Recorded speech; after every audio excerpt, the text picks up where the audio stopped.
કાકા તમે ઘરમાં કેવા સિંગતેલનો ઉપયોગ કરો છો? ઘરે લઈ આવે છે એમને સિંગતેલ કેવું હોય ઈ ખબર નથી, જનરલી સારું આવે. સિંગતેલમાં શું હોય? સિંગતેલ એટલે સિંગતેલ, એમાં ખાવાનું હોય, ખબર પડે, બીજી કાંઈ ખબર ન હોય. ઘરે જે આવે એ ખાઈ લેવી. અમે કરિયાણા વાળાની દુકાને જાય, જે સારું હોય એ સિંગતેલ આપી દે. તમે જે ઘર વપરાશમાં સિંગતેલ યુઝ કરો છો એ 100% શુદ્ધ છે કે નહીં એની મને તો શું તમને પણ ખબર નથી, પણ વાંકાનેરમાં આવેલ ધરતી ઓઇલ મિલ કે જ્યાં મળે છે 100% શુદ્ધ કૃષ્ણા સિંગતેલ. 100% શુદ્ધ કીધું, વિશ્વાસ નથી આવતો ને? તમે જાતે જ જોઈ લો અહીંની લાઈવ પ્રોસેસ.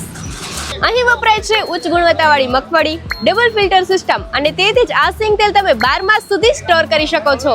વાંકાનેરના લોકો કૃષ્ણા સિંગતેલના વખાણ કરે છે, તો કૃષ્ણા સિંગતેલ તમને કેવું લાગ્યું? જો વાંકાનેરના એકના નહીં, રાજકોટમાં, હળવદ, મોરબી બધું આ તેલ સિંગતેલ જ હાલે છે. એ આ કૃષ્ણ વાળાનું તૂટો આવે, છેલ્લે તેલ મળતું નથી અમને. અમે તો વર્ષોથી ખાઈ, 5 વર્ષથી હું ખાઉં છું, એક જ ધારું તેલ આવે છે. જો તમે શોધી રહ્યા છો શુદ્ધ સિંગતેલ, તો તમારી શોધ અહીં પૂરી થાય છે કૃષ્ણા સિંગતેલમાં, જ્યાં શુદ્ધતા જ જેમની ખરી પહેચાન છે, જ્યાં તેલ છે ઓરિજિનલ, કેમિકલ ફ્રી અને 100% શુદ્ધ તેલ, જે તમને વાંકાનેરની દરેક ગ્રોસરી સ્ટોર અને સાથે જ મોરબીમાં માર્કેટયાર્ડ મેઇન શેરી દુકાન નંબર 13 ઉમિયા એન્ટરપ્રાઇઝમાં અને ડિસ્પ્લે ઉપર આપેલા નંબર પરથી તમે રાજકોટ પણ મંગાવી શકો છો.